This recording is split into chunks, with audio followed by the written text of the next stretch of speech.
Bien, chicos, vamos a empezar entonces la clase. Perfecto. Bueno, vamos a empezar primero con el curso de Historia Universal, claro que sí. Muy bien, vamos a desarrollar acá los temitas, por supuesto.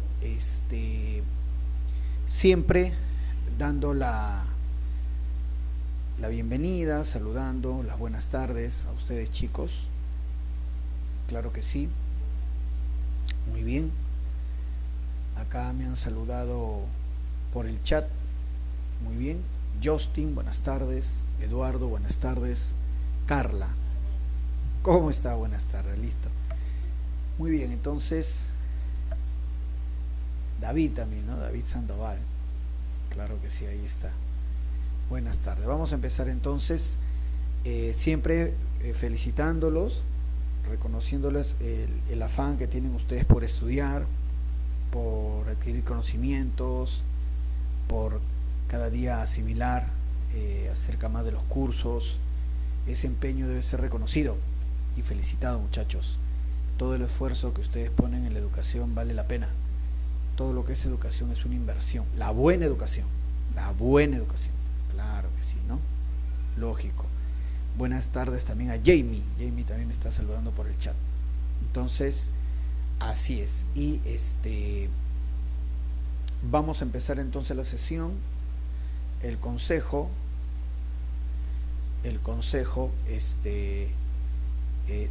consejo, no te vayas a enojar, es ahora que empezamos la sesión, dejamos los celulares a un lado. Es más, apagamos los celulares o ponemos los celulares en un cajón o dejamos el celular en otro ambiente o le damos a otra persona para no distraernos, a menos que utilicemos el celular como soporte para la clase, ¿no? Si utilizamos nosotros el celular como soporte de clase, ni hablar, pues, ¿no? O sea, de hecho, pero si estamos de repente en una laptop o estamos de repente estamos en una PC, entonces yo creo que sí podemos dejar de lado el celular para no distraernos con las redes sociales, ¿no? Sobre todo para no distraernos y asimilar lo más que podamos los conocimientos, ¿ya? Es un consejo que siempre se te va a dar. Muy bien, entonces, a ver, hoy día vamos a hacer la cultura griega, es muy importante. Este tema de Grecia es bien pedido, ¿eh? Es uno de los temas que más vienen en los exámenes de admisión, hasta ahora por lo menos, ¿no? De San Marcos, de Villarreal, de Callao, hasta de la Uni, viene bastante lo que es Grecia. Muy bien, entonces vamos a desarrollarlo, vamos a avanzarlo. Muy bien, en primer lugar tenemos que indicar, muy bien, la importancia de la cultura griega. ¿A qué me refiero? Que Grecia es una de las culturas clásicas, junto con Roma, por supuesto. ¿Y por qué es importante? Porque en Grecia se iniciaron muchas de las ciencias que hoy día no son tan útiles. Muchas de las ciencias que hoy día no son en verdad bastante útiles, ¿no? Muchos de los iniciadores de las ciencias han sido griegos, y ese es un mérito tremendo de esta cultura. Por ejemplo, si uno dice, ¿no? Padre de la medicina, Hipócrates, griego. Padre de la física, Arquímedes, griego. Padre de la oratoria, Demóstenes, griego también. Padre del teatro, Esquilo, griego. Luego, también está padre de la biología, de la lógica, de la psicología. Caramba, tuvo 3 hijos. Te recontra padre. Aristóteles, muy bien. Padre de la historia, Heródoto, griego. ¿Te das cuenta? Mira, bella, cuántos.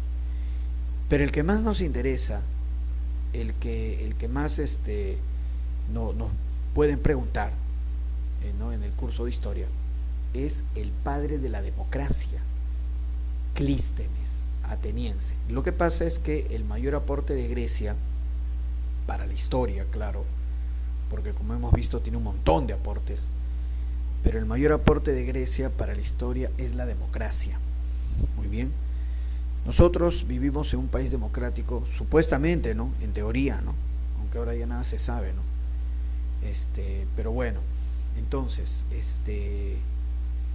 en esta democracia, justamente, ¿cuál es el principio de la democracia? Que el pueblo participe del poder, ¿no? Demo pueblo, crato poder, que el pueblo participe del poder. Y sí, eso se dio en Atenas, donde a través de la Asamblea Popular se convocaba a todos los ciudadanos para que estos participen de la organización política de Atenas y ocupen cargos en la organización de Atenas, ¿no? Y justamente el que plantea, ¿no?, esta forma de gobierno en que el pueblo participe es Clístenes. Por eso se le llama el padre de la democracia. Y todos con igualdad ante la ley. Todos con igualdad ante la ley, ¿eh? Porque obviamente no todos los ciudadanos, por ejemplo, tenían la misma riqueza, ¿no?, o la misma procedencia. Pero la idea de Clístenes es que todos los ciudadanos atenienses participen. Era una democracia directa, distinta a la democracia que tenemos hoy en día, porque hoy en día tenemos una democracia representativa. Muy bien, ahí cuando veamos ya la democracia vamos a explicar un poco ese punto. Pero entonces debemos acordarnos, el mayor aporte de Grecia para la historia, la democracia, y el padre de la democracia, Clístenes. Muy bien, así es. Ya, también vamos a, cuando veamos el punto de la democracia ateniense, nos vamos a dar cuenta de que la democracia era distinta a la nuestra, en varios motivos y en varias características. Muy bien, en esencia era igual, el pueblo participa, pero bajo otras condiciones. Muy bien, entonces vamos a avanzar con esta gran cultura griega, ¿no? Son varios periodos los que tiene Grecia, acá lo vamos a ver, y vamos a ir desarrollando cada uno de ellos, ¿no? Mira, Alessandro me dice, profe, todos los padres son griegos. Bueno, los padres de las ciencias que hemos hablado, ¿no? Definitivamente. Todo empieza con las civilizaciones egeas, ¿ya? Entonces ahí vamos a indicar dónde queda el mar Egeo y cuáles son esas civilizaciones egeas. Básicamente, Creta o Minoico y luego Micenas, ¿no? Esas son las civilizaciones egeas. Todavía Grecia como nación, ¿no?, como pueblo, aún no ha aparecido. Muy bien. De ahí viene la época oscura, que es una época de invasiones, es una época de guerras, pero precisamente en la época oscura es donde se va formando Grecia, donde ya van apareciendo las ciudades que formarán la Grecia famosa de la antigüedad. La Grecia arcaica, donde aparecen ya las ciudades, y el proceso de colonización, que justamente es cuando las ciudades griegas fundan más ciudades, ¿no? Y ahí lo vamos a ver por qué. Más ciudades a lo largo del Mediterráneo. La Grecia clásica, muy bien, y dentro de la Grecia clásica, las guerras médicas con los persas, el siglo de oro, donde destaca Pericles en Atenas, el siglo de oro de Atenas, las guerras del Peloponeso, que marcan la decadencia de la Grecia clásica, la guerra del Peloponeso. Muy bien, claro que sí, con la hegemonía de Tebas por un tiempo, y finalmente el imperio macedónico, que es era un imperio que viene del norte y somete a la Grecia clásica. En el imperio macedónico, Filipo II y su famoso hijo Alejandro Magno. Con Alejandro Magno, lo último que vamos a citar es el llamado helenismo, que es la difusión de la cultura griega en Oriente. Muy bien, con las conquistas de Alejandro Magno. Perfecto, entonces mira todo el desarrollo, ¿no?, histórico que tiene Grecia, pero lo vamos a ir viendo poco a poco vamos a ir desarrollando esto. Empezaríamos obviamente con las civilizaciones egeas, donde todavía Grecia no está formada, pues son los antecedentes culturales. Esta es Grecia, en la península balcánica, acá lo vemos, sureste de Europa, y vemos Grecia dividida en tres lugares. Primero la Grecia insular, que son islas, la Grecia insular, donde vamos a destacar Creta, la Grecia peninsular, que es esta de acá, donde por ejemplo va a estar Atenas, aquí está, Esparta, aquí está, Tebas, esto en la Grecia peninsular, y más al norte la Grecia continental. Entonces tres lugares, ¿no? La Grecia insular, donde empieza todo en Creta, la Grecia peninsular, donde están las polis, las ciudades más famosas como Atenas, Tebas, Esparta, y la Grecia continental. ¿Ya? Entonces hay que indicar eso al respecto. ¿Dónde empieza todo? En la Grecia insular, en la isla de Creta. Este es el mar Egeo. Todo esto de acá es el mar Egeo. Y justamente ahí arrancamos, con las civilizaciones del Egeo, Creta y Micenas. Civilizaciones del Egeo, Creta, la isla, ¿no? Mira, ahí está. Esta es la isla de Creta, ¿eh? Esta es la isla de Creta. La ventaja que tenía Creta, con bastantes barcos, con una gran flota, dominaba las rutas marítimas. Creta, ¿qué productos vendía? Por ejemplo, aceite de oliva, vino, cerámica, también, claro. Y como vemos, un gran dominio de las rutas marítimas. Eso se llama talasocracia. Creta tenía un gobierno o un régimen, o un dominio, mejor dicho, un dominio talasocrático, dominio de las rutas marítimas, ¿no? Minoico, y vamos a ver que le van a decir Minoico a Creta por el rey Minos, que gobernaba Creta, y hasta por el Minotauro, ¿no? Personaje legendario relacionado a Creta.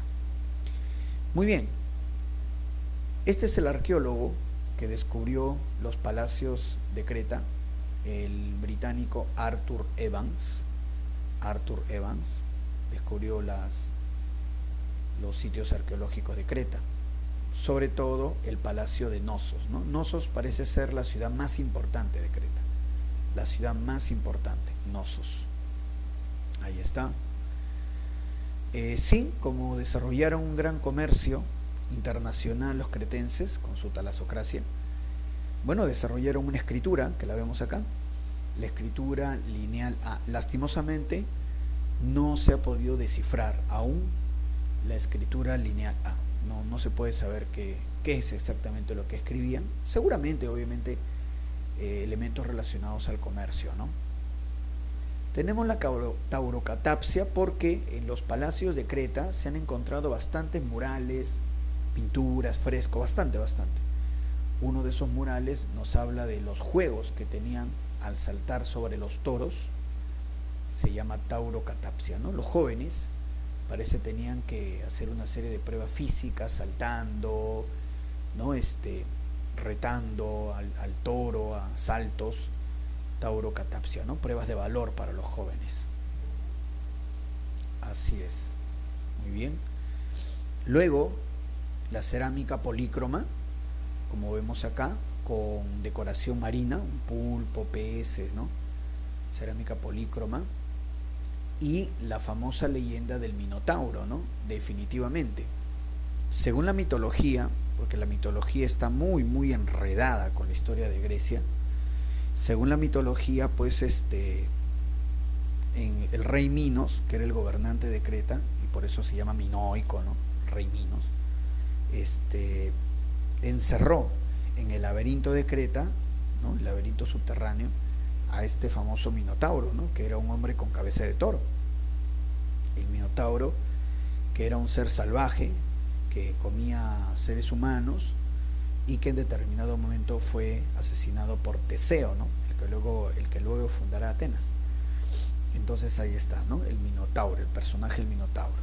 Y bueno, parece que los cretenses de una u otra manera tenían cierta consideración, ¿no? Porque jugaban con los toros, la taurocatapsia, ¿no? Saltando encima de los toros, tenían el Minotauro, que era un hombre con cabeza de toro, y utilizaban mucho los cuernos de los toros como decoración en sus palacios, en sus almacenes, ¿no? El cuerno de toros, casi como un símbolo de Creta. Muy bien. Justamente vemos acá estas imágenes en los palacios, ¿no? Estas pinturas, frescos. A este le dicen la parisina, este otro fresco cretense. Este es un tipo de hacha que utilizaban en Creta, hacha labris, se llama así. Los anillos, sello, tenían anillos, pero que a la vez servían como sellos, muy bien trabajados, ¿no? Ahí está. El Palacio de Knossos, otra vez, justamente donde se han encontrado estos frescos, estas imágenes, muy bien dibujadas, muy bonitos, que nos hablan de una prosperidad, ¿no? Una prosperidad de Creta, del Palacio de Knossos, una prosperidad gracias al comercio marítimo, ¿no? Al dominio talasocrático, de las rutas, ¿no? Y con su escritura lineal A, que todo lo registraban, llevaban un orden, o sea, tuvo su época dorada, ¿no? Su esplendor, Creta. Así es.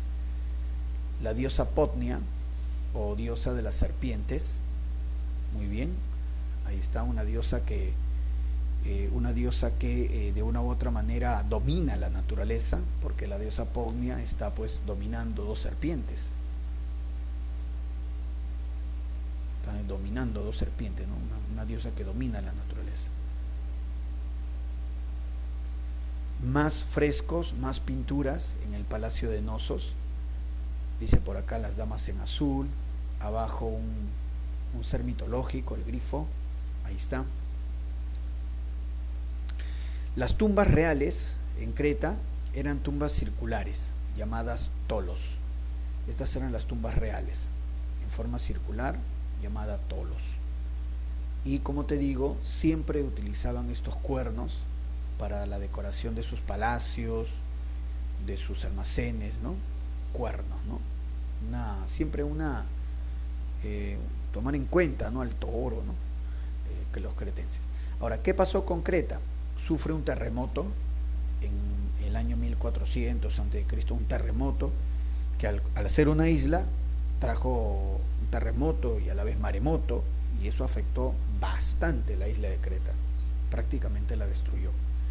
Y este terremoto maremoto del año 1400 a.C.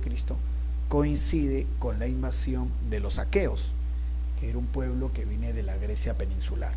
Entonces, dos desgracias o tres desgracias juntas, terremoto, algunos hablan por la explosión de un volcán, puede ser, bueno, en fin, terremoto, maremoto y la invasión de los aqueos.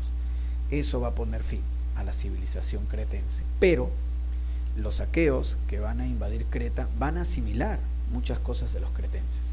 Pero justamente vamos entonces con los aqueos, que es la época micénica. Ahí está.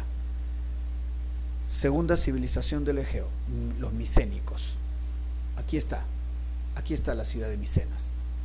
Había más ciudades, Tirinto, Pilos, pero la más importante era Micenas. Los aqueos eran guerreros, vemos acá, mira su casco de colmillo de jabalí, interesante, casco, colmillo de jabalí, bueno. Y los aqueos, como eran guerreros, ellos construyeron la ciudad de Micenas, que era una fortaleza en realidad. Esta es la ciudad de Micenas, completamente rodeada de muros, una fortaleza, la ciudad de Micenas, muy bien, donde la única entrada es la llamada portada de las leonas.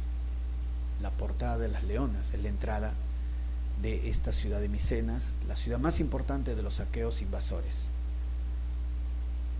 Muy bien, dentro de la ciudad de Micenas están los palacios. Hay un palacio muy representativo de los aqueos, que es el Mégaron, como que acá lo vemos, ¿no? Un palacio de varios pisos, muy bien, uno entraba, en la parte al fondo a la derecha estaba el trono.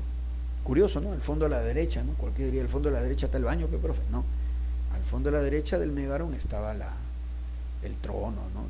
de este rey de los aqueos. Los aqueos eran guerreros, su rey o jefe era llamado Huanax, el Huanax. Muy bien, bueno.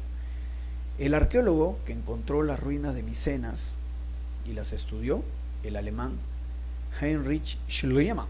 Heinrich Schliemann. Muy bien, así como era Arthur Evans, es el que investigó las ruinas de Creta. En este caso, en el caso de Micenas, es Heinrich Schliemann. Y por ejemplo, Schliemann encontró la famosa máscara de Agamenón. La máscara de Agamenón, así le llaman, ¿no? Porque según la mitología, y otra vez, ¿no? La mitología metida acá, según la mitología, el rey de Micenas se llamaba Agamenón, ¿no? Pero precisamente, ¿por qué? Porque la mitología nos dice que fueron los aqueos de Micenas los que destruyeron Creta. O sea que este periodo de Micenas correspondería a la famosa guerra contra Troya, que nos habla el libro La Ilíada, ¿no? Que narra la guerra contra Troya.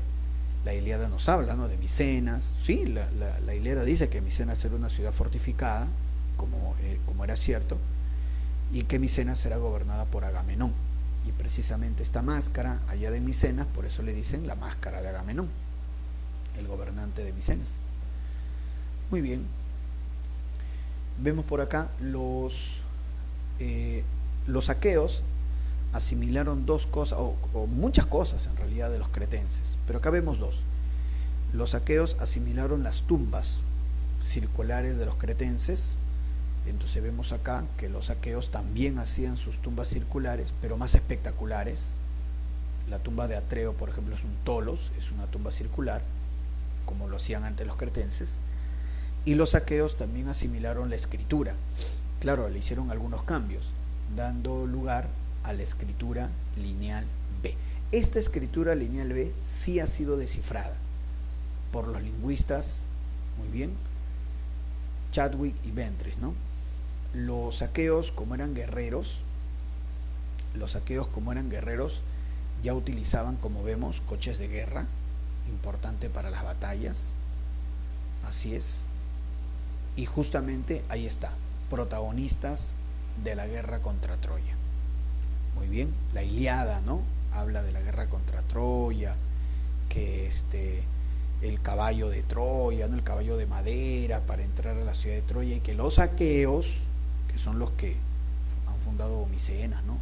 Los aqueos, dirigidos por varios líderes, uno de ellos era Agamenón, precisamente el rey de Micenas, muy bien, logran entrar y destruyen Troya, ¿no? Así es. Entonces ahí están los aqueos. Esta es la época de los aqueos, protagonistas de la guerra contra Troya, ¿no? Y como les decía, la escritura lineal B, que los aqueos asimilaron de la escritura lineal A de los cretenses, pero le hicieron cambios. Pero esta escritura lineal B sí ha sido descifrada por los lingüistas Chadwick y Ventris. Muy bien, ahí está. Así es. Bueno, ¿qué pasa con estos aqueos? A su vez fueron invadidos aproximadamente el año 1200, ¿no? Hay un proceso de invasión muy fuerte en casi toda Europa, la época de los pueblos del mar, bueno, invasores, y ahí viene entonces la época oscura de muchas invasiones, guerras, batallas. Es una época oscura porque hay un estancamiento cultural, pero llegan nuevos pueblos a lo que va a ser la zona de Grecia, ¿no? La península balcánica, y se van a ir formando las polis, que son las ciudades protagonistas ya del periodo clásico. Muy bien, entonces el periodo oscuro, ahí está, época oscura, muy bien. Justamente vemos acá que llegan varios pueblitos, sobre todo los dorios, que tenían la ventaja de que poseían armas de hierro, frente a los aqueos que solamente tenían armas de bronce. Entonces los dorios van a imponerse, ¿no? Entonces época oscura. Justamente vemos acá, ahí está, las invasiones, jonios, eolios. Nos interesa los dorios, porque ellos traen, acá está de azulito, porque los dorios traen armas de hierro, y además los dorios son los que van a fundar Esparta, la poli de Esparta. Ahí están las armas de hierro, que obviamente las armas de hierro tenían superioridad frente al armamento de bronce de los aqueos. Muy bien. Ahora, se forman las polis, se van a formar las polis Y a continuación vienen las llamadas colonizaciones. Entonces, aquí hay algo importante, ¿no?, que yo debo indicarte. Primero, ¿qué cosas eran las polis, no? Las polis eran las ciudades griegas, ¿no? Las ciudades protagonistas ya de la Grecia clásica, o sea, Esparta, Atenas, Tebas, Corito, Mégara, muy bien, Halicarnaso, etcétera, ¿no? La característica es que las polis eran independientes. Las polis eran independientes, muy bien. Claro, o sea, no vayas a pensar que la Grecia antigua era, por ejemplo, como el Perú hasta ahora, ¿no? En el Perú la capital manda y el resto obedece, me refiero a las ciudades, ¿no? Hasta ahora por lo menos, pero en la Grecia clásica no era así. En la Grecia clásica, cada ciudad era independiente, cada ciudad tenía su propio ejército, su propia organización económica, política, su propia economía, todo. Entonces, por eso se le llama así polis, ciudades-estado independiente. La Grecia clásica, era un conjunto de polis, un conjunto de ciudades-estado independientes, siendo las más famosas Esparta y Atenas. Muy bien, ahora, segundo, si las polis eran independientes unas de otras, si las ciudades griegas competían y hasta guerreaban entre ellas, muy bien, entonces si batallaban incluso, ¿no?, algunas polis griegas, entonces ¿qué las hacía mantenerse unidas? O sea, ¿cuáles eran sus vínculos de unidad, ¿no? O sea, si eran tan independientes una ciudad griega de la otra, ¿cuáles eran sus vínculos de unidad? Y ahí vamos. Tenemos su primer vínculo de unidad, de una u otra manera, los que hacía sentirse un solo pueblo, muy bien, pese a que cada ciudad era independiente, ¿no? Los vínculos de unidad era el idioma, todos hablaban griego, y eso es uno. Lo otro es que todos manejaban los mismos dioses, todos creían en Zeus, en Afrodita, Ares, ¿no?, Heracles, Poseidón, Atenea, todos creían en los mismos dioses. El panteón, o sea, el conjunto de dioses era el mismo, y ese era otro vínculo de unidad. El tercer vínculo de unidad era los juegos. Los principales dioses griegos tenían juegos, y todos los griegos asistían a esos juegos, sobre todo a las Olimpiadas.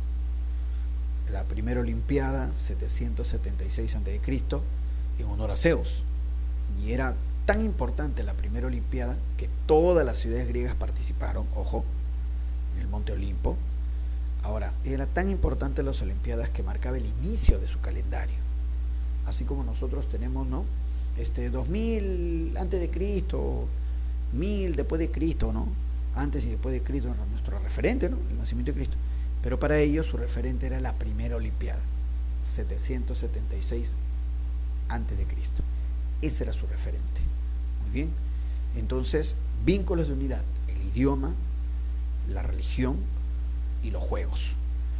Las Olimpiadas, porque obviamente era en honor a Zeus, ¿no?, el dios más importante, pero también, por ejemplo, tenían los juegos píticos, que era en honor a Apolo, los juegos ísmicos, en honor a Poseidón, y los juegos panateneos, en honor a Atenea, ¿no? Entonces los juegos también.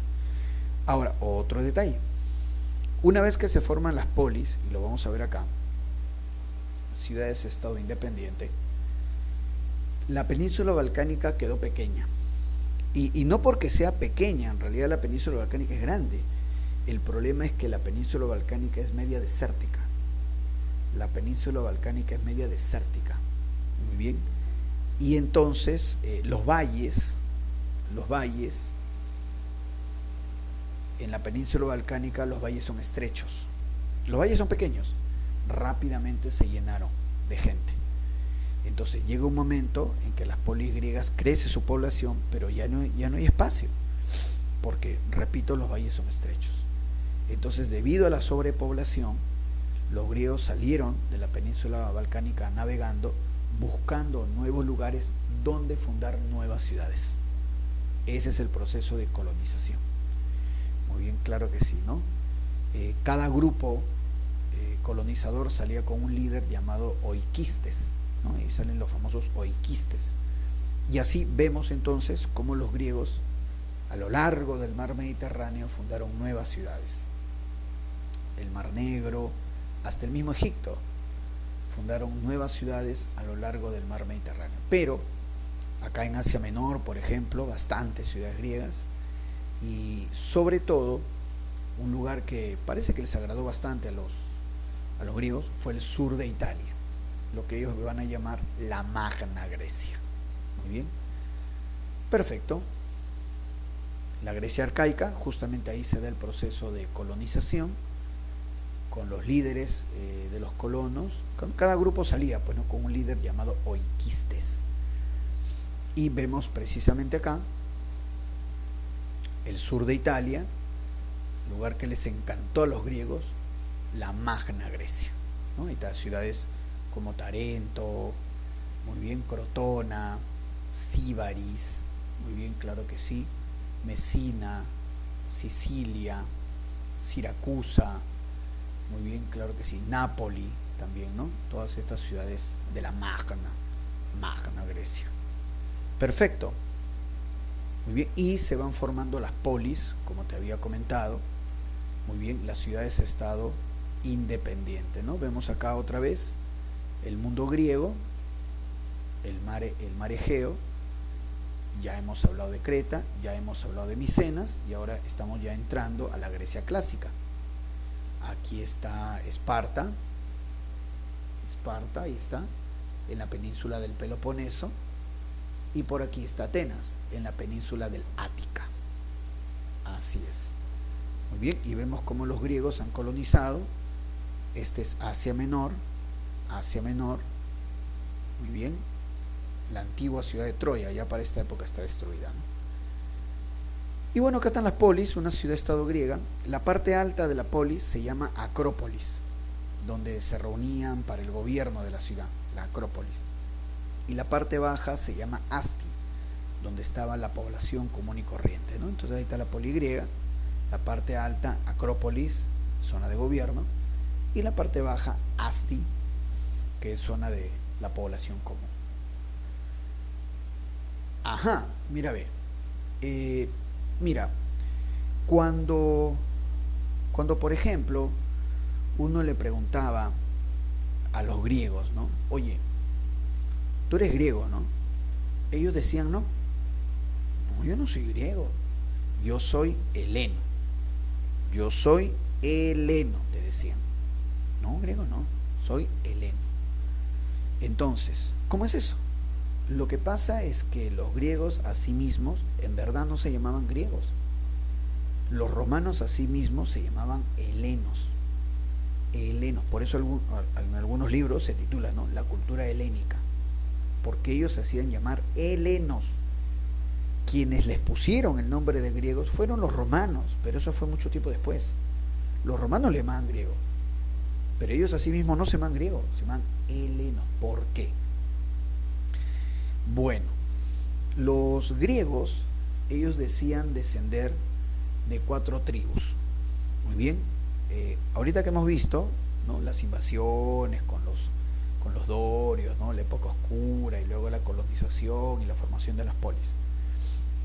Los griegos decían que ellos descendían de 4 tribus, de los aqueos, jonios, dorios, eolios, y que a su vez estas 4 tribus descendían de un personaje mitológico llamado Heleno.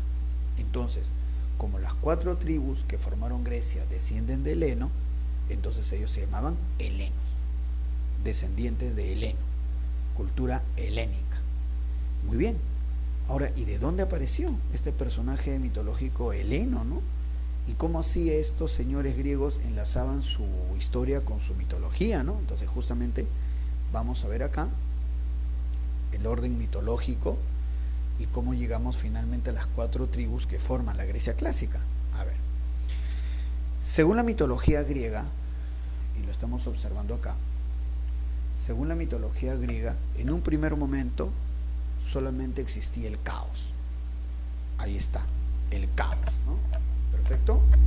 A ver, ¿listo?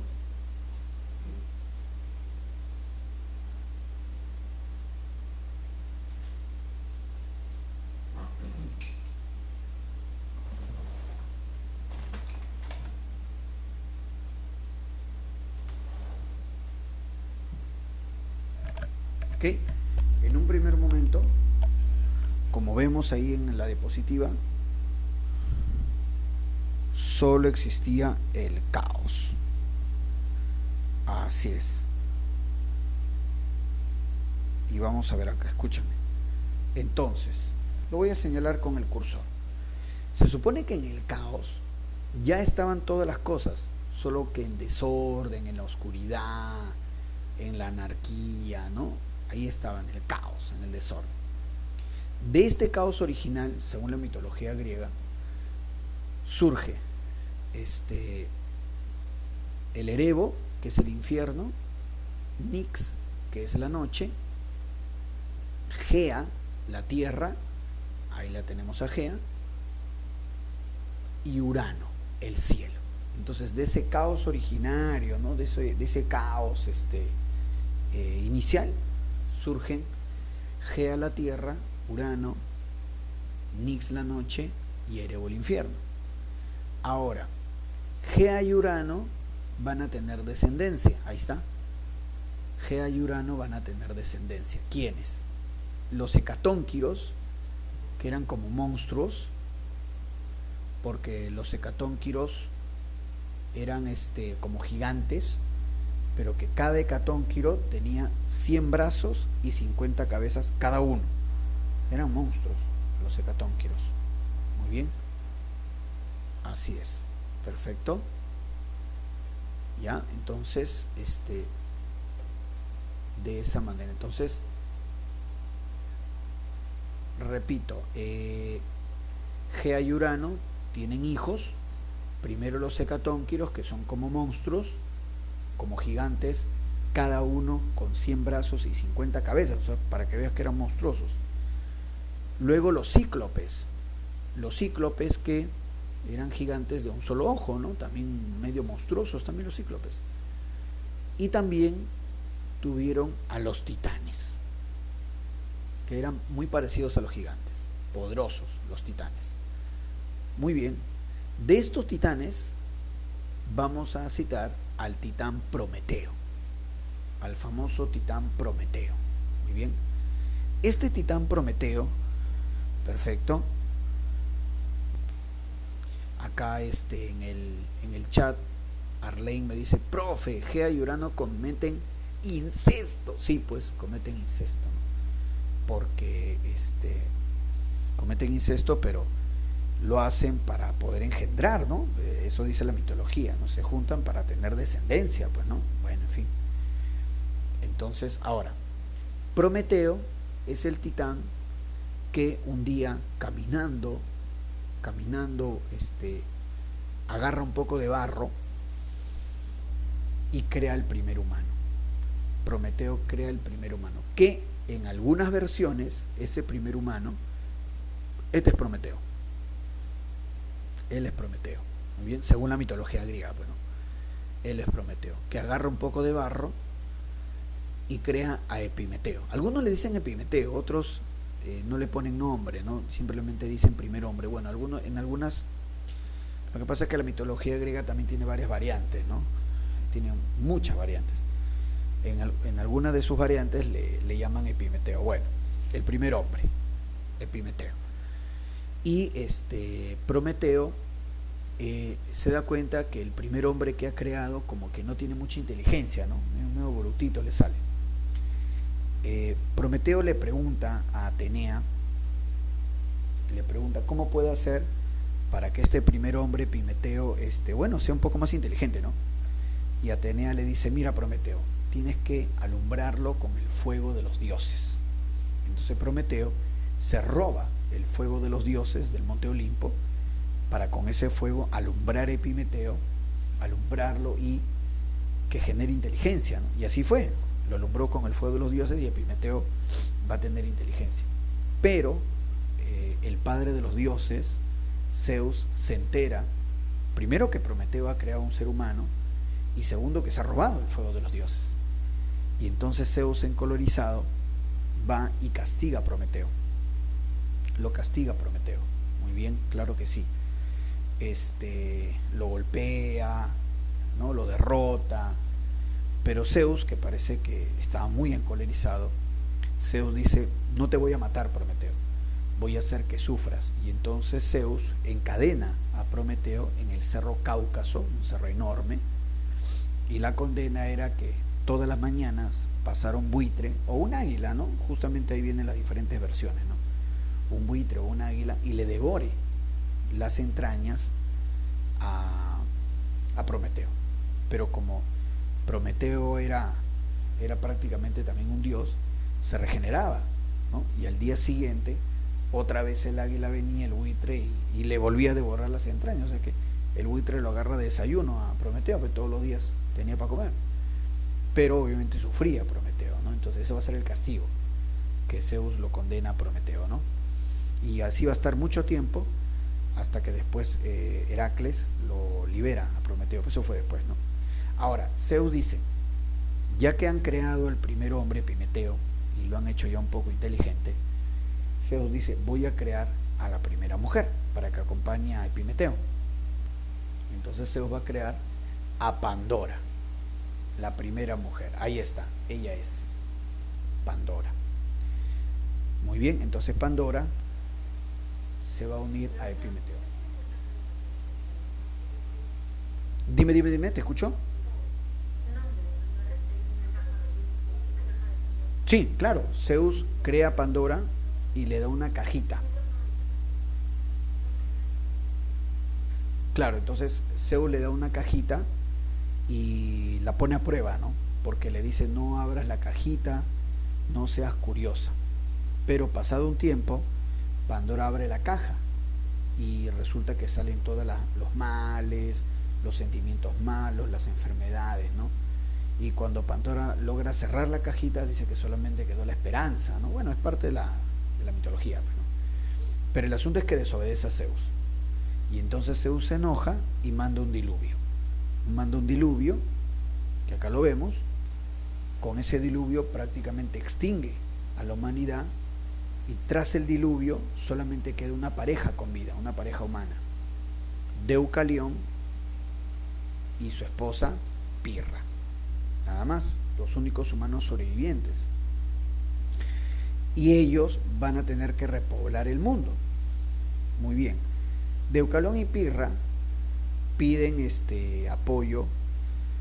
Bueno, ellos viajan al oráculo de Delfos,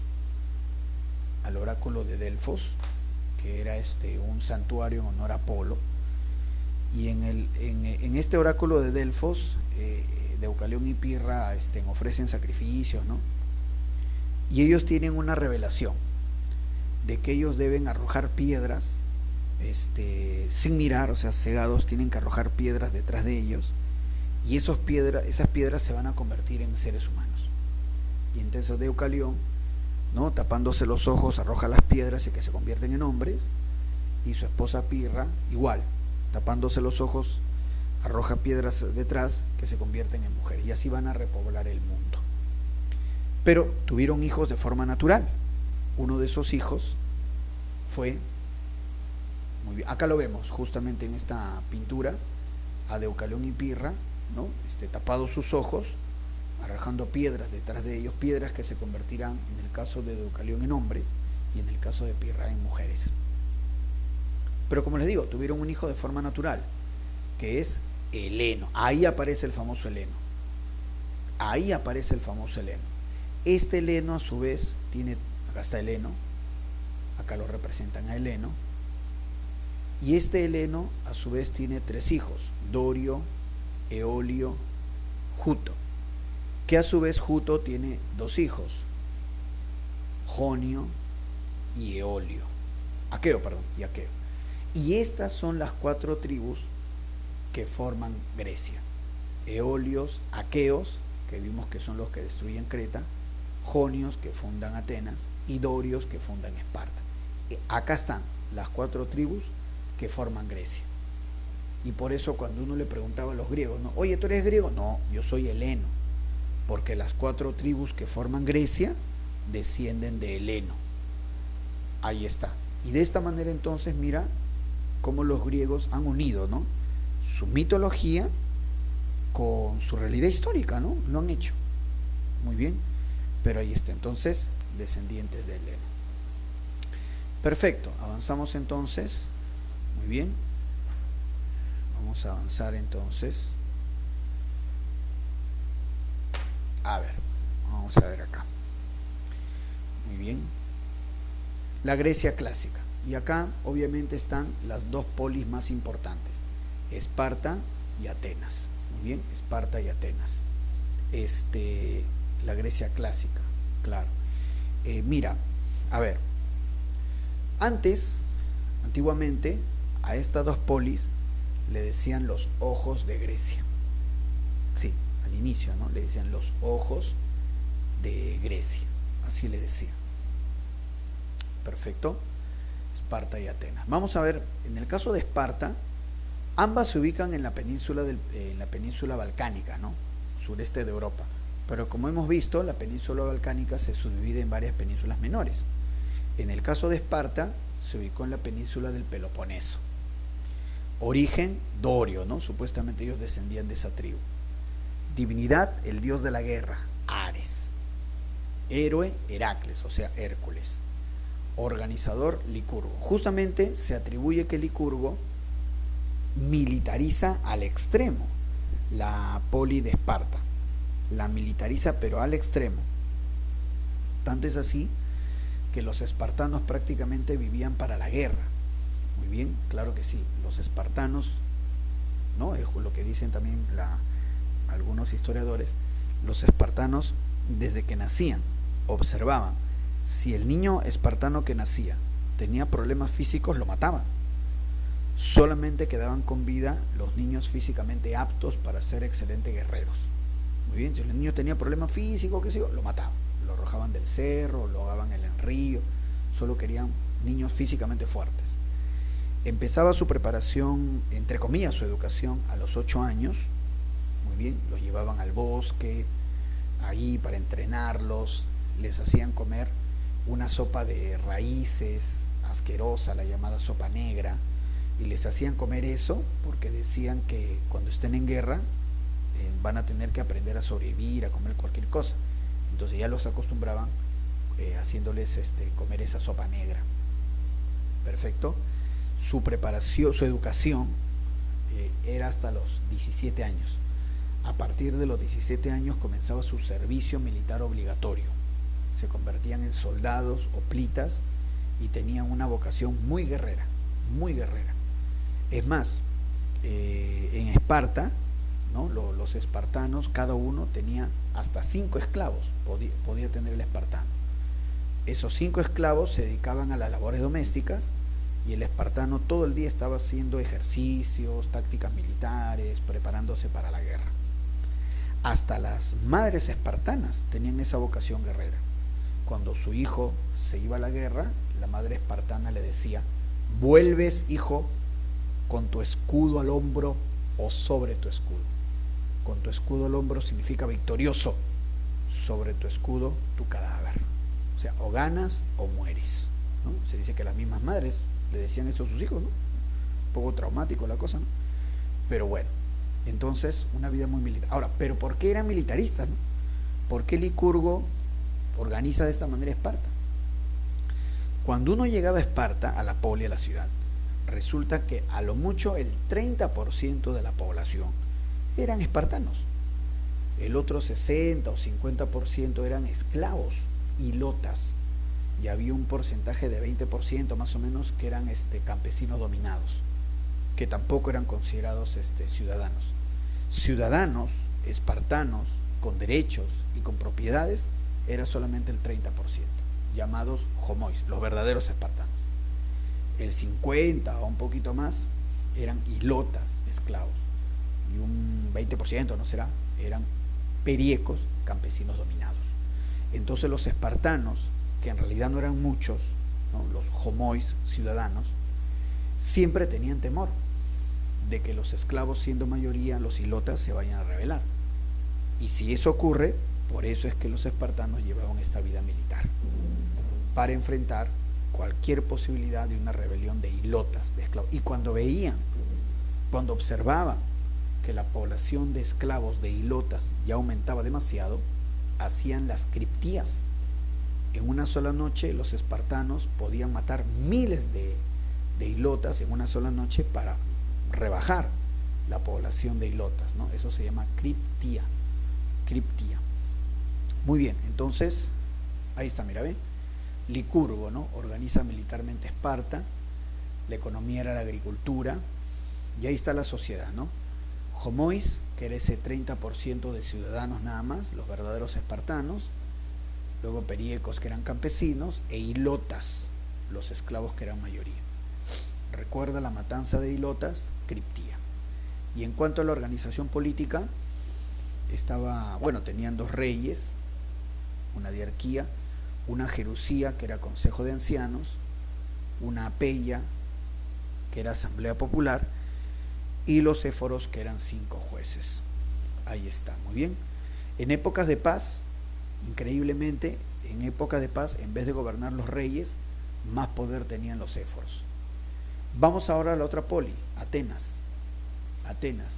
Sí, en la península balcánica, pero sobre todo en la península del Ática, de origen jonio, su diosa Atenea, ¿no? Diosa de la sabiduría, su héroe Teseo, que mató al Minotauro. Y en el caso de los organizadores, vamos a ver que Atenas tiene varios organizadores, porque hay varias fases hasta llegar a la democracia. Comercio, puerto del Pireo, así es, muy bien. Y igual que en el caso de Esparta, en Atenas, los verdaderos atenienses, que eran los eupátridas, era un porcentaje de 30-40%, el otro 50% por lo menos eran esclavos, muy bien. Solo que en Atenas no era tan paranoicos de volverse militares, ¿no? Sino que ellos más bien conservaron cierta tolerancia. Entonces los eupátridas, ¿no? Eran los verdaderos ciudadanos, metecos, comerciantes extranjeros, y doulios, los esclavos. En cuanto a la organización política, los arcontes, que eran algo así como ministros, claro que sí, muy bien. Bulé, consejo de ancianos, eclesia, asamblea popular, y el areópago y tribunal de los seyastas. El areópago era tribunal para los nobles y los seyastas tribunal para el pueblo. Muy bien, entonces ahí está, este es Licurgo, el que organiza militarmente Esparta. Ya te he dicho, ¿no? Los espartanos, 7 añitos, empezaba su adiestramiento militar, hasta los 17 años, ahí empezaba su servicio militar, ¿no? Y toda su vida militarmente, cada espartano con 5 esclavos, para que esos esclavos hagan las labores domésticas y el espartano esté todo el día preparando físicamente, ¿no? Una vocación por la guerra. Los espartanos. ¿Quién lo organizó así? Este señor, Licurgo. Así es. Y este es un soldado griego llamado Oplita. Vemos ahí su coraza, su escudo redondo, muy bien, su casco, así era un soldado griego. Ahí está, ¿no? Característico su escudo redondo. Muy bien. Ahí está la organización de Atenas.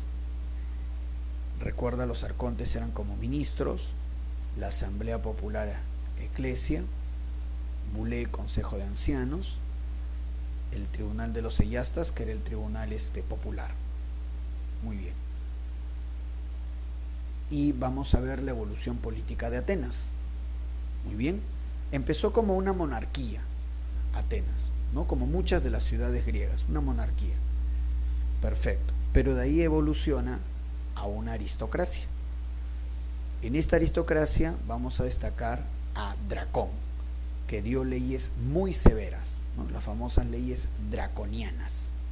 Leyes muy, muy, muy severas, leyes draconianas. Así es, la mayoría de delitos lo condenaba a pena de muerte. De la aristocracia vamos a la timocracia, que es el gobierno de los que tienen más dinero, y en el caso de Atenas, de los que tenían más propiedades.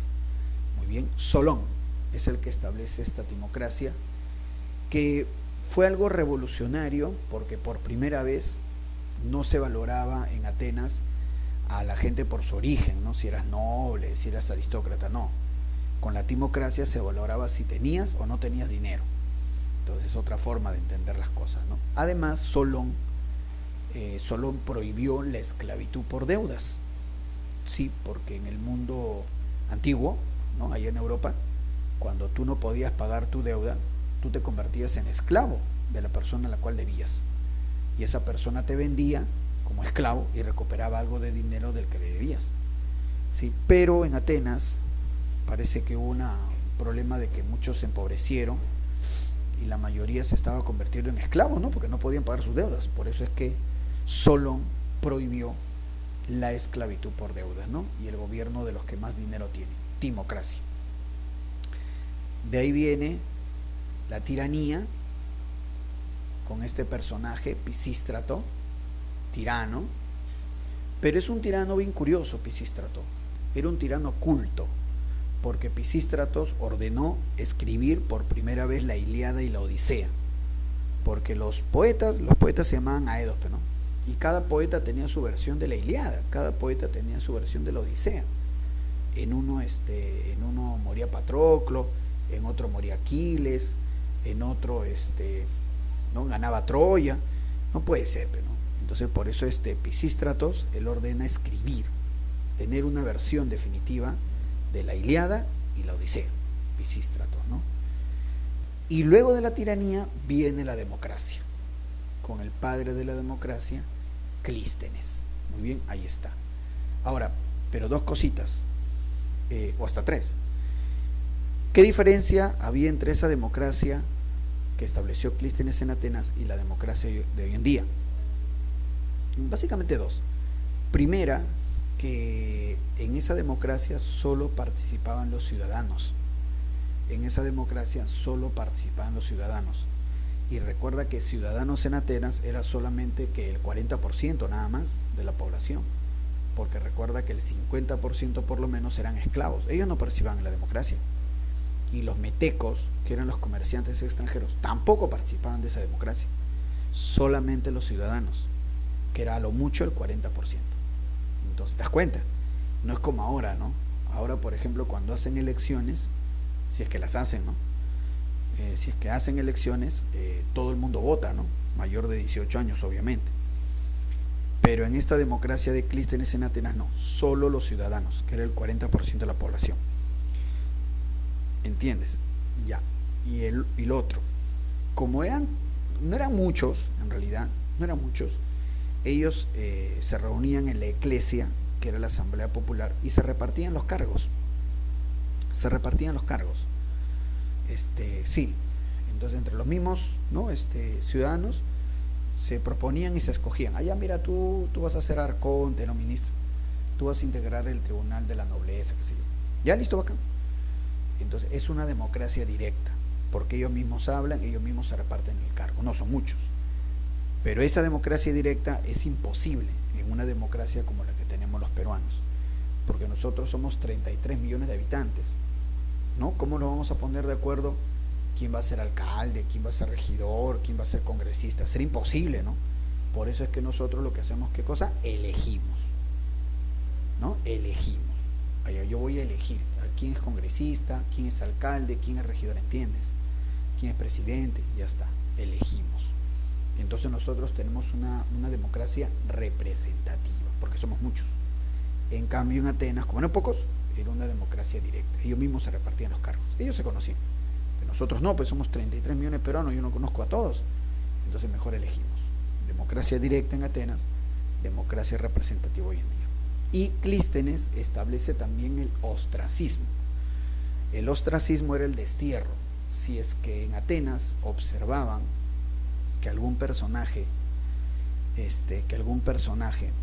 era muy ambicioso y amenazaba la democracia, entonces hacían una pequeña votación para desterrarlo. El ostracismo era el destierro, aquel que se observaba como muy ambicioso y podría poner en peligro la democracia. El ostracismo, el destierro político. Por 10 años lo votaban de Atenas a ese ambicioso. Muy bien, entonces ya está. Recuerda que la democracia es el mayor aporte de Grecia y vamos ahora, tenemos preguntitas, ¿ya? A ver chicos, por favor, vamos a resolver estas preguntitas. Muy bien, pongan sus claves, chicos, pongan sus claves. Así es, pongan sus claves. ¿Mm?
Ah, la culpa.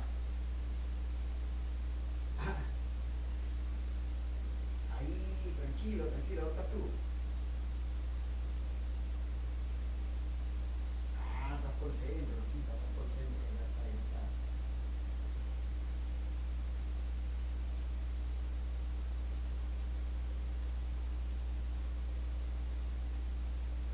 Ajá.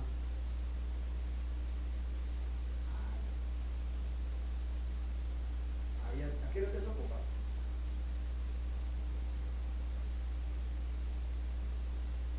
Ya, ¿vas a estar ahí por el centro?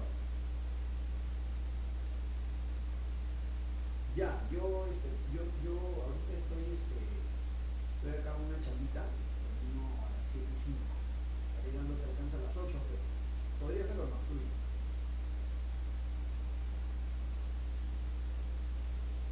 Ya, pues listo. Ya, yo te llamo ahí está mejor, pero no está cerca. Yo estaré llegando ahí como a las 8 más o menos 8. Yo te llamo para que me den las coordenadas. Listo, listo, ya, ahí te veo.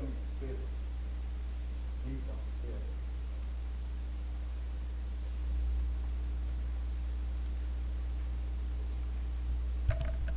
Ya, a ver entonces, vamos a dar las claves. Acá yo veo que los muchachos han dado sus claves. Excelente. Vamos a cotejar. No importa que nos equivoquemos, ¿ah? Si justamente estamos acá para equivocarnos y corregir errores. Uno dice, la isla de Creta fue utilizada como base para el establecimiento de un próspero comercio marítimo. ¿Cómo es denominado al dominio que tenía sobre el mar? Ah, recuerda que Creta dominaba las rutas marítimas. Talasocracia. Uno dedo. Vamos a ponerlo acá ya en el chat. Uno dedo. 2. En la antigua Grecia, la escritura que se relaciona a la cultura cretense, 2000 a.C., la escritura lineal A, ¿verdad? En Creta es lineal A, aunque no ha podido descifrarse. 2 casa. 2 casa. 3. En los inicios de la civilización griega, la ciudad fundada por los aqueos, dice,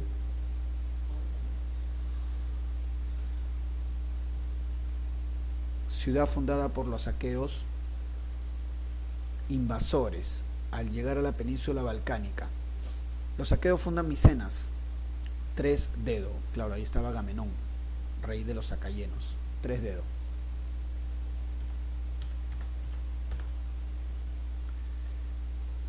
Siguiente, 4. En el desarrollo de las civilizaciones egeas, el pueblo, puntos suspensivos, de la península balcánica desarrolló la escritura lineal B y protagonizaron la invasión a Troya, ¿no? El pueblo, la escritura lineal B de los micénicos, claro, de los aqueos. 4 agüita. 4 agüita. ¿Cómo queda entonces? Mira la primera columna. La primera columna, mira cómo queda. Ahí está, mira en el chat, 1 dedo, 2 casa, 3 dedo, 4 agüita. Vamos con la segunda columna, dice 5. No fue un factor de unidad en la antigua civilización griega. No fue un factor de unidad en la antigua civilización griega. A ver, el idioma sí, la economía no, pues. La economía no. 5 casas. Cada ciudad griega se organizaba a su manera.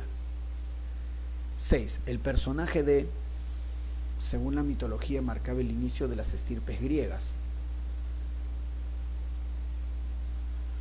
Heleno, ¿verdad? Heleno. Claro, porque de Heleno vienen las estirpes griegas, ¿no? Aqueo, Eolio, Jonio. 6 dedos.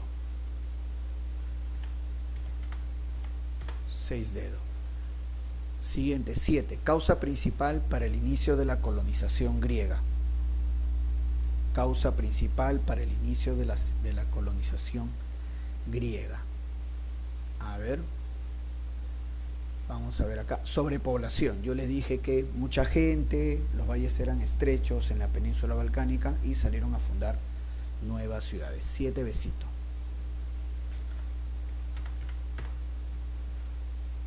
8.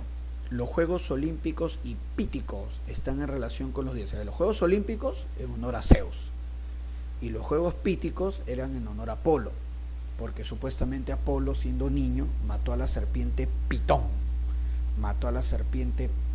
Entonces los Juegos Píticos en honor a Apolo. 8 dedos. 8 dedos. ¿Cómo queda entonces la segunda columna? 5 casa, 6 dedos, 7 besos y 8 dedos. Muy bien. Vamos a avanzar entonces.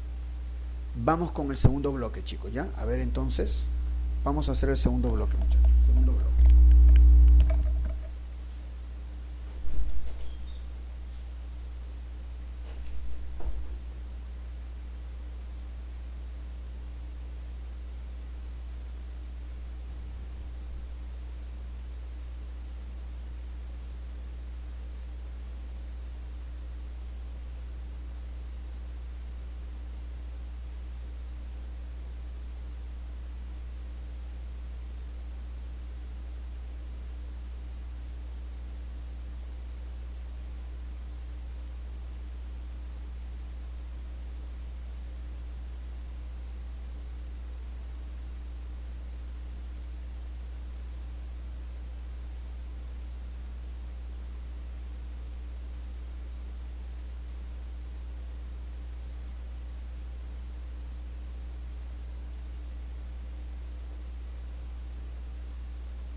ver, chicos, damos las claves. Dice, entonces, la pregunta 9.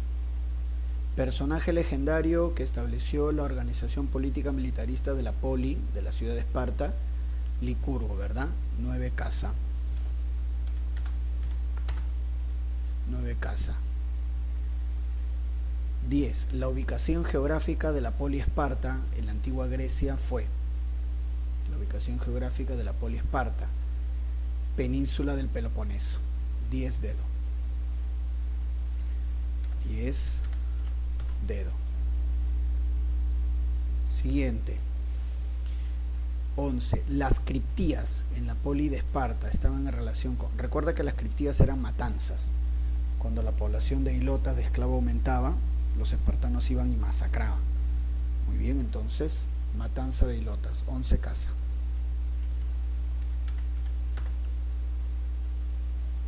Siguiente, 12. En la antigua Esparta, los homois y periecos eran respectivamente. Homois, muy bien, eran los ciudadanos. Muy bien. Y periecos eran respectivamente. Ah, pero acá, claro, espartanos, campesinos, 12 dedos. 12 dedos. Muy bien. Entonces, las claves en la primera columna es 9 casa, 10 dedos, 11 casa, 12 dedos. Vamos con la segunda columna, a ver, 13. En la antigua Atenas, a nivel social, los eupátridas y metecos eran. Eupátridas eran pueblos ciudadanos, ¿no? Y los metecos, comerciantes extranjeros. 13 agüita. 13 agüita. Muy bien. 14. Con respecto a las civilizaciones helénicas,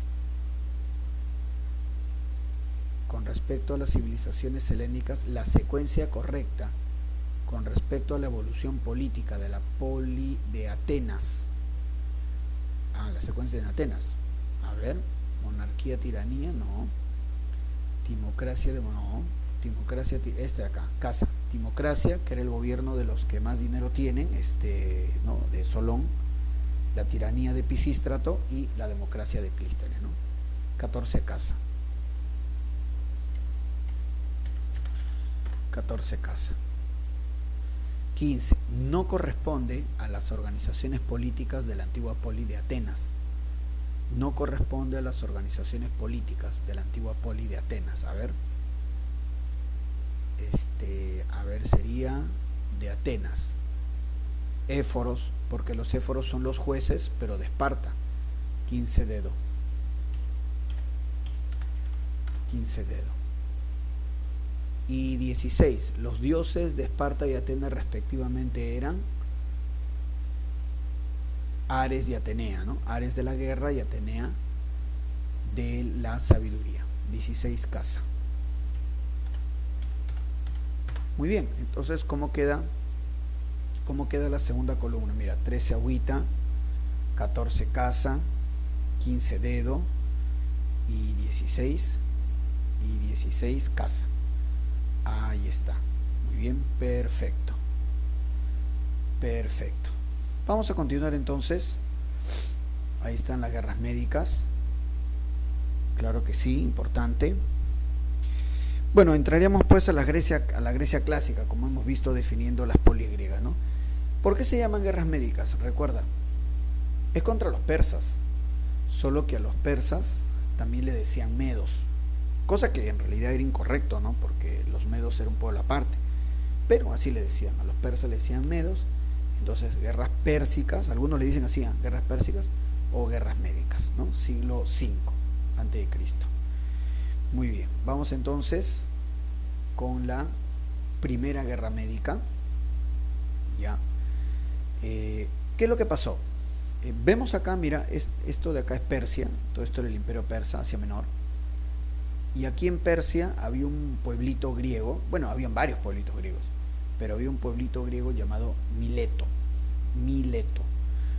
Entonces, ¿qué es lo que pasa? Esos griegos de Mileto se rebelan ante la autoridad de los persas. Y esta ciudad de Mileto, ¿no? Se rebela contra los persas, y Mileto era apoyada por Atenas. El emperador persa, Darío, y acá lo tenemos, que recuerda que el emperador Darío es quizá el más importante porque fue el organizador, ¿no? El que dividió Persia en satrapías, ¿no? Y todo lo demás. Entonces, Darío se entera de la rebelión de los milesios y manda un ejército y los derrota, ¿no? A los miletos. Pero le habían avisado, ¿no? Al emperador Darío que la ciudad de Mileto en su rebelión fue ayudada por Atenas. Entonces por eso Darío dice, ajá, ya castigué a Mileto, ahora voy a castigar al cómplice de Mileto, a la ciudad de Atenas. Y de paso invado Grecia. Entonces manda un ejército, Darío, a castigar a Atenas, pero de paso invadir Grecia, pues, ¿no? Entonces hablamos de un expansionismo, de una intención de expandir sus territorios, ¿no? Ya Darío había conseguido la máxima expansión, ¿eh?, del imperio persa, pero este señor era pues ¿no? Cada vez quería más. Muy bien. Y entonces, ahora el asunto es el siguiente, ¿no? El imperio persa es enorme, ¿no? El ejército que manda no es muy numeroso, pero sí muy bien preparado, pues, ¿no? Entonces, los atenienses se enteran y se preocupan mucho. Los atenienses piden apoyo a los espartanos, ¿no? Porque los espartanos, que todo lo ven guerra, ¿no? Entonces, bueno, era el momento, ¿no? Y piden apoyo a los espartanos. Y los espartanos no quieren apoyar. Los espartanos se niegan. Dicen, no, que, pusieron pretextos de que por cuestiones religiosas. Ellos que se supone que están dedicados a la guerra, no quisieron apoyar. Lo dejaron solo a Atenas. Entonces, los atenienses muy preocupados se reunieron en la Eclesia, la Asamblea Popular, a discutir. Y ahí surge la propuesta de este ateniense. Acá lo vemos. Milcíades. Milcíades, él propone, los atenienses se habían enterado que los persas iban a desembarcar al norte, en una playa llamada Maratón, 30 kilómetros más o menos. Entonces Milcíades propone atacar a los persas cuando están desembarcando, porque cuando están desembarcando no van a poder, pues, ¿no? Defenderse bien, no van a poder utilizar sus caballos, los flecheros persas, que eran, dice, excepcionales, no van a poder tener mucho campo de acción. Entonces esa es la propuesta de Milcíades, ya que saben dónde van a desembarcar los persas, atacarlos durante el desembarco. Y así fue. Entonces los atenienses, muy apurados ellos, marchan al norte 30 kilómetros, y sí, cuando los persas están, dice, desembarcando de madrugada, los atenienses van y los atacan. Los atacan, y como el ataque fue decidido y rápido, los derrotan a los persas. Algo que nadie esperaba, ¿no? Una pequeña ciudad como Atenas derrotando una expedición del gran imperio persa, ¿no? Entonces, en la playa de Maratón. Como fue algo tan sorpresivo, y entonces mandaron a un soldado ateniense a avisar a la gente, ¿no? 30 kilómetros dice que corrió este ateniense, y llegó a la ciudad de Atenas y avisó, ¿no? Alegraos que hemos vencido. Pero parece que se esforzó tanto, ¿no? Tenía problemas, que dijo eso, ¿no? Alegraos, hemos vencido, cayó muerto. La carrera de maratón. Bueno, Atenas ha ganado. Pasan 10 años, muere Darío y va a gobernar su hijo Jerjes. Y justamente vamos con eso, ¿no? La Segunda Guerra Médica. 10 años tuvieron que pasar. Muerto Darío, asume el mando su hijo Jerjes. Aquí está Jerjes. Él es el de la película 300. Claro que en la película 300 lo ponen todo lleno de piercing, ¿no? Y no era así. Ahí está la imagen de los persas. Ellos no utilizaban piercing. No, ahí está. Entonces Jerjes, él va a mandar un ejército más numeroso, eso sí, más soldados, mejor preparado, un ejército con todo, ¿eh? Jerjes, para castigar a los griegos e invadir Grecia. Ya está. Y el ejército persa, muy numeroso, amenaza Grecia, y obviamente ahora sí los atenienses reciben el apoyo de los espartanos, porque se dan cuenta que ese ejército es demasiado numeroso. Entonces los espartanos y atenienses se reúnen, y había un problema: los persas estaban avanzando demasiado rápido como para que los griegos preparen su defensa. Por eso le piden al rey al rey espartano, Leónidas, ahí está, le piden a Leónidas que su combatallón de los inmortales, tiene un batallón de los inmortales, detenga el avance de los persas. No que los derrote, porque estaba recontra difícil que los derrote, pero sí que los detenga, por lo menos un par de días. Y así fue. Leónidas, con su ejército, ¿no? 300 inmortales, en el desfiladero de Termópilas. Desfiladero, o sea, era como una especie de, digamos, de camino junto al mar. Desfiladero. En ese desfiladero Leónidas contiene 2 días al ejército persa, suficiente para que los griegos tengan tiempo de arreglar mejor su defensa, ¿no? Lo matan a Leónidas porque no iba a poder detenerlos mucho tiempo tampoco, pero sí un par de días, que es justo lo que los griegos necesitaban. Muy bien, entonces espartanos y atenienses preparan la defensa. Atenas fue abandonada porque era indefendible. Los persas llegaron a Atenas, la saquearon, la destruyeron, la quemaron, arrasaron prácticamente el templo, lo destruyeron, robaron todo. Pero a continuación se van a dar 2 batallas. Primero, la batalla de Salamina, donde los atenienses, dirigidos por Temístocles, en Salamina los atenienses prácticamente destruyen la flota persa. Y ahí es un espectacular triunfo de los griegos. Y luego en la batalla de Platea, donde atenienses y espartanos juntos derrotan al ejército persa, ¿no? El general Mardonio, no lo matan, y es un triunfo griego. Entonces la Segunda Guerra Médica, triunfo, ahora sí de los griegos, atenienses y espartanos. La batalla naval de Salamina, el combate de Salamina, y la batalla de Platea. Muy bien, destacan Leónidas en el desfiladero de las Termópilas, que dio su vida para contener el avance persa, y Temístocles, que gana en el combate de Salamina. Triunfo griego. Ahora, a continuación, Atenas aprovecha, que ya son 2 triunfos seguidos, Primera y Segunda Guerra Médica, y Atenas forma una especie de imperio marítimo. Entonces, sí, y comienza a formar un grupo. Atenas comienza a unirse a otras polis en lo que va a ser la Liga de Delos. Y Esparta también va a hacer lo mismo, va a formar una especie de grupo, la Liga del Peloponeso. La Tercera Guerra Médica, ahí está. En la Tercera Guerra Médica, el emperador persa es Artajerjes. La Tercera Guerra Médica es un triunfo de Atenas otra vez en solitario. Atenas, que ha formado una especie de imperio marítimo, Atenas derrota a los persas y se va a firmar la paz de Simón Ocalias. Con esa paz de Simón Ocalias termina las guerras médicas con triunfo griego, pero sobre todo de Atenas.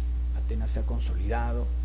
A medida que se iban dando las guerras médicas, Atenas no solamente ha ganado, ha ido organizando un imperio marítimo y es el gran ganador de las guerras médicas, ¿no? Con su grupo, la Liga de Delos. Muy bien, entonces Atenas en todo su esplendor, ahí está, el siglo de oro de Atenas, y ahí destaca este gobernante de Atenas, Pericles.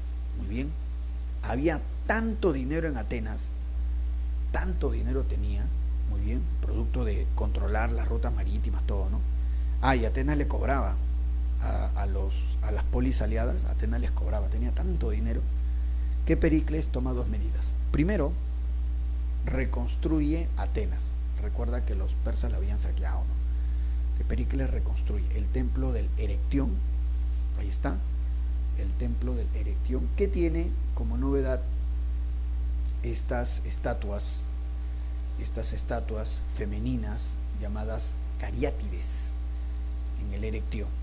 Muy bien, también el Partenón, reconstruye el Partenón, para eso contrata al arquitecto Calícrates y al escultor Fidias, muy bien, que eran pues los artistas más famosos de esta Grecia clásica, el arquitecto Calícrates y el escultor Fidias. Muy bien, y dentro del Partenón, por orden de Pericles, Fidias construye la estatua de la Atenea Partenos. Esta es la Atenea Partenos, muy bien, espectacular. esta Atenea era una Atenea guerrera que tiene en su mano derecha a Nike, Nike, la diosa de la victoria, Nike. Muy bien, ahí está. Atenea Partenos. Entonces reconstruye Atenas, Pericles, este gobernante, pero hace otra cosa más. También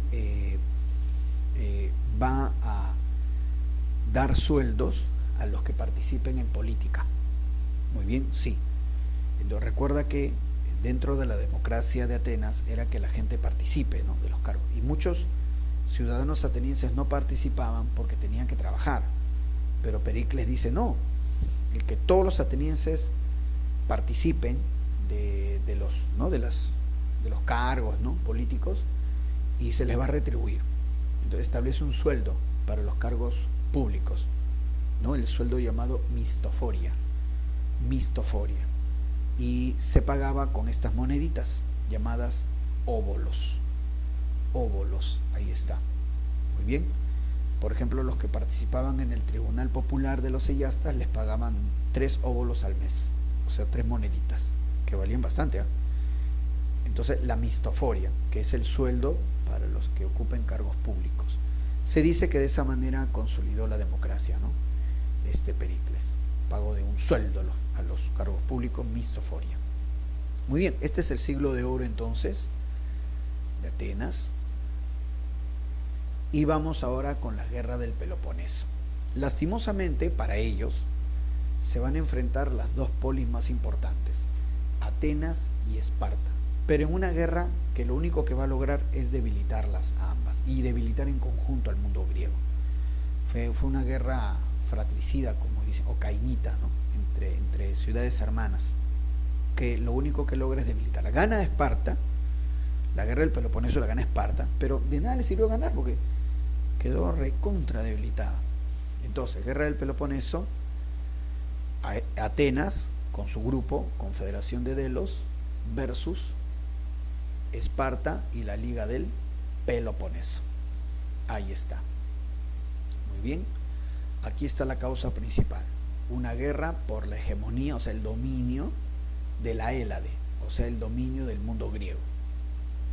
Atenas hasta ese momento era el líder, pero Esparta la reta.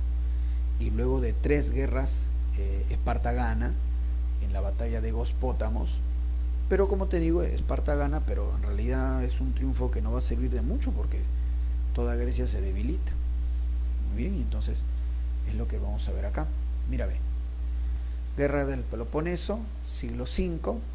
Muy bien, cuando se inicia la guerra del Peloponeso, aún gobernaba Pericles Atenas, pero en plena primera guerra del Peloponeso, Pericles muere. Muy bien, en la segunda guerra del Peloponeso destaca Alcibíades, que lideró primero tropas atenienses y luego se pasa para el lado espartano, en un acto de traición, Alcibíades. Y finalmente, en la tercera guerra del Peloponeso, espartano, Lisandro, triunfa en la batalla de Gospótamos. Los espartanos derrotan a los atenienses. Muy bien, así es. Los espartanos derrotan a los atenienses, aunque los espartanos recibieron el apoyo de Persia. Muy bien, entonces, vuelvo a repetir que esta guerra del Peloponeso, si bien ganó Esparta, en realidad debilita todo el mundo griego. Tan debilitada quedó Esparta, o sea, había ganado Esparta, ¿no?, pero tan debilitada quedó que otra poli llamada Tebas la va a derrotar. Vemos acá la batalla de Leuctra. Los tebanos derrotan a los espartanos, pero Tebas, su dominio tampoco duró mucho. Ahí vemos a los militares tebanos, Pelópidas y Epaminondas. Bueno, no duró mucho porque va a venir el dominio de un imperio desde el norte, el Imperio Macedonio. Acá está Macedonia, ¿eh? Macedonia va a aprovechar que el mundo griego está debilitado por la guerra del Peloponeso, por el dominio tebano, y entonces los macedónicos van a dominar a los griegos con Filipo II y luego con Alejandro Magno. Vamos primero con Filipo II. Acá lo tenemos, Filipo II, perfecto, acá está Macedonia. Filipo II va a lograr una superioridad militar Porque Filipo II organiza el famoso batallón Falange. Esta es la Falange. Un batallón espectacular, mira, un batallón bien disciplinado, en forma cuadrada, donde cada soldado llevaba una lanza de más de 6 metros y medio. Lanza llamada Sarisa. Ahí está.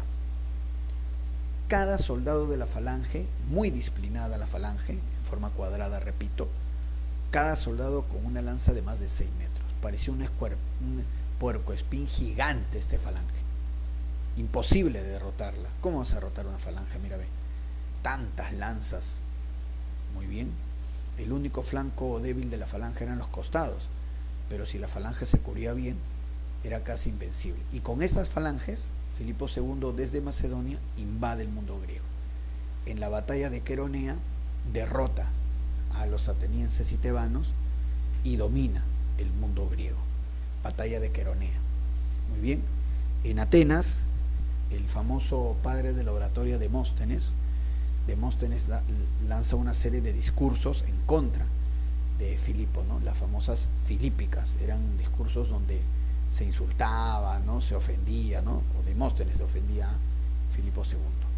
Pero Filipo era ambicioso, no se contentó con dominar el mundo griego, con triunfar en Queronea, con derrotar a Atenas y Tebas.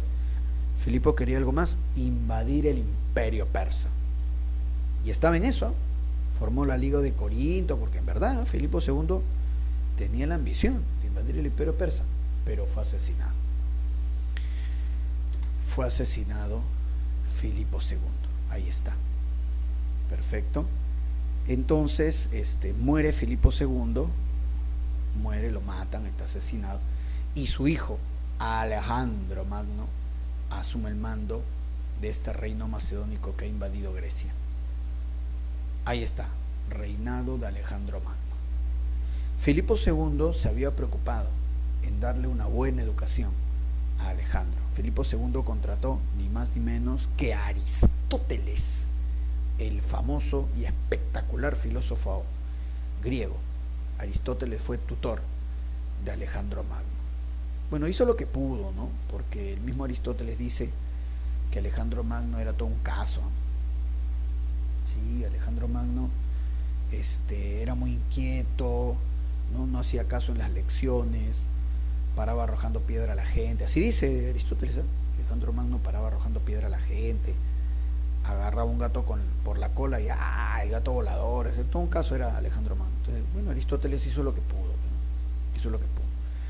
Y luego tenemos acá cuando Alejandro Magno domina este caballo feroz, el famoso Bucéfalo, ¿no? Domina Bucéfalo, ¿no? Lo doma a este caballo salvaje Bucéfalo, Alejandro. Y Alejandro cumple con la ambición de su padre, porque Alejandro Magno invade el imperio persa. Ahí lo vemos, Alejandro Magno invade el imperio persa. Muy bien, 3 batallas va a sostener Alejandro Magno, ¿no? La batalla de Gránico, Iso y Arbelas. El emperador persa Darío III Codomano. Mira, este mosaico es espectacular. Esta es la segunda batalla, Isos, cerca de Egipto. Aquí está Alejandro Magno, él es Alejandro Magno, ahí está. Y él es el emperador Darío III Codomano. Tanto la batalla de Gránico, esta batalla de Isos y Arbelas son triunfos de Alejandro Magno. Es más, se le ve ahí, ¿no? A un Alejandro Magno recontra decidido, yendo al frente, acercándose al emperador persa, y al emperador persa se le...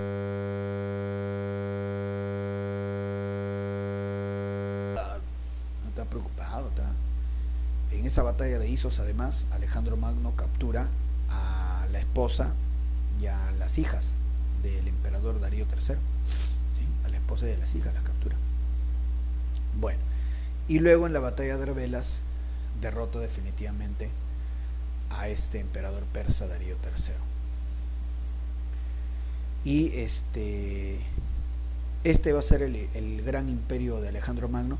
Alejandro Magno, no contento con derrotar a los persas, se va hasta la India, ya un exagerado ya Alejandro Magno, se va hasta la India, ¿qué es esto? Y en la India sostiene la batalla con el rey Poros.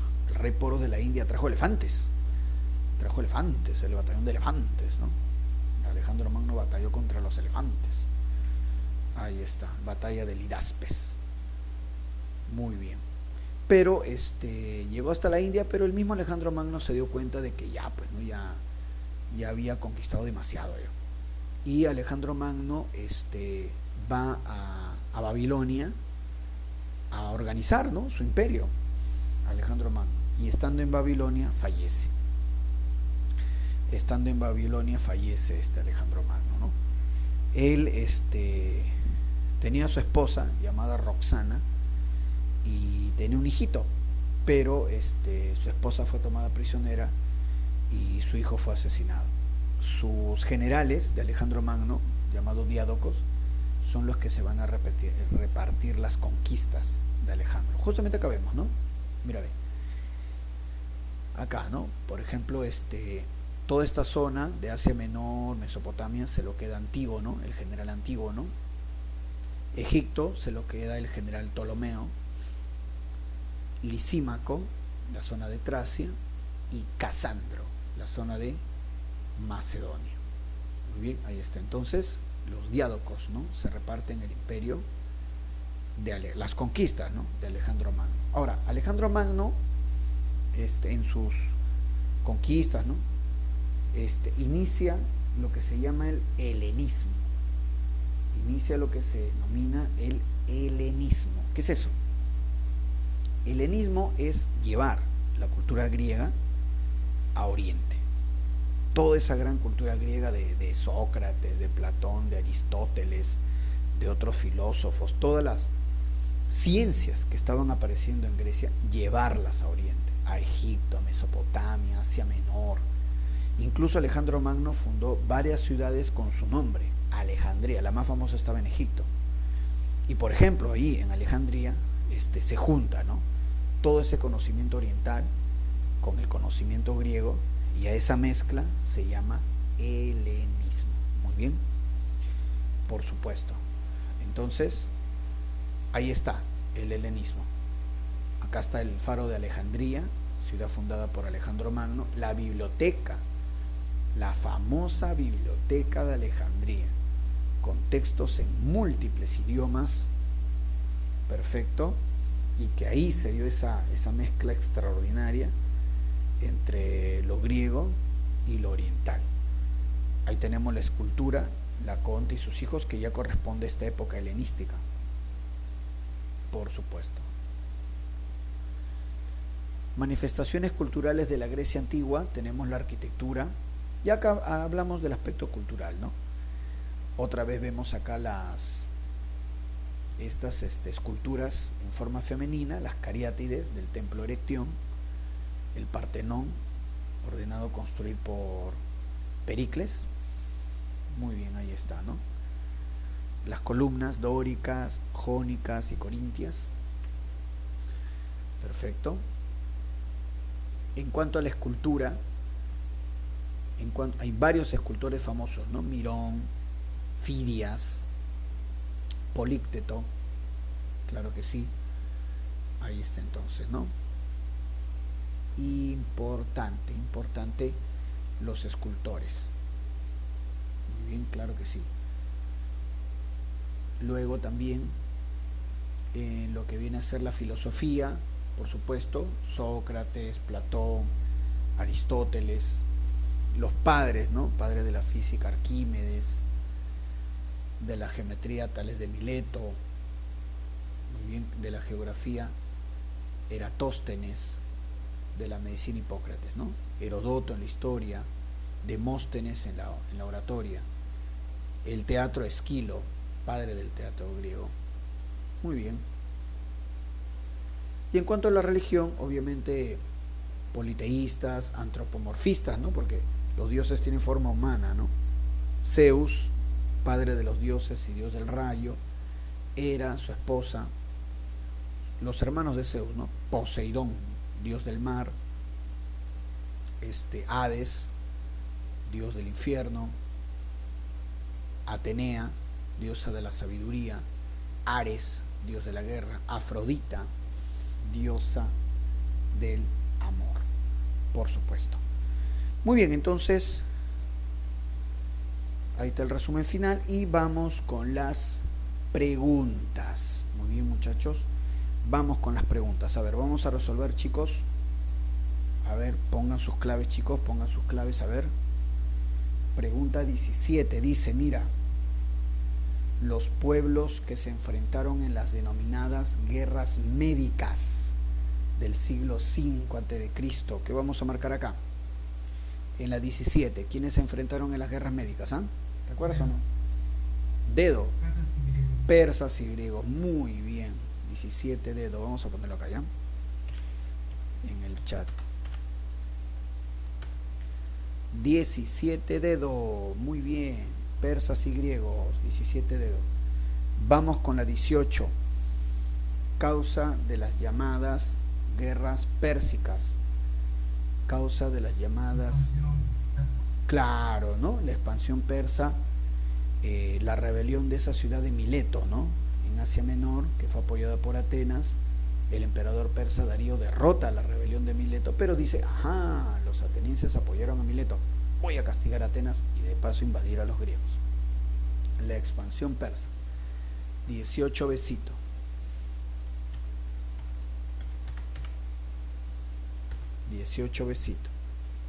Siguiente, 19. No corresponde a las llamadas guerras médicas. No corresponde a las llamadas guerras médicas. A ver, vamos a ver. A ver. Primero, premisa A. ¿Enfrentaron a griegos contra persas? Sí. Guerras médicas, griegos contra persas. Premisa B. ¿Se dio por el expansionismo persa? Sí, por el expansionismo de Darío I. C. ¿En Maratón triunfaron los atenienses? Claro, en Maratón triunfaron los atenienses. ¿Es correcto? Es correcto. Por lo tanto, tiene que ser la D. Al final termina con la paz de Nicea. No, termina con la paz de Simón o Calias. Paz de Simón o Calias. 19 dedo. 19 dedo. Siguiente, 20. El pretexto para el inicio de las guerras pérsicas. ¿Cuál será en la 20? A ver. La respuesta, el pretexto. La respuesta, casa. La rebelión de Mileto, ¿no? La rebelión de Mileto. Claro que sí. El apoyo de que Atenas le dio a Mileto. 20 casita. 20. Entonces, ¿cómo queda la primera columna? Mira, 17 dedo, 18 beso, 19 dedo y 20 casa. Vamos con la segunda columna. A ver, vamos con la segunda columna. ¿Qué dice? 21. El sacrificio de Leónidas durante la Segunda Guerra Médica se dio en... ¿Dónde tenía Leónidas que contener? ¿Dónde tenía Leónidas que...? En el desfiladero de las Termópilas, ¿sí o no? Ahí debía contener. Y lo logró. Contuvo 2 días, suficiente para que los griegos preparen la defensa. 21 beso en las Termópilas.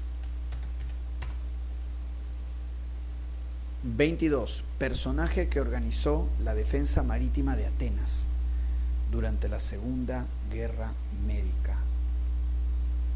Ajá.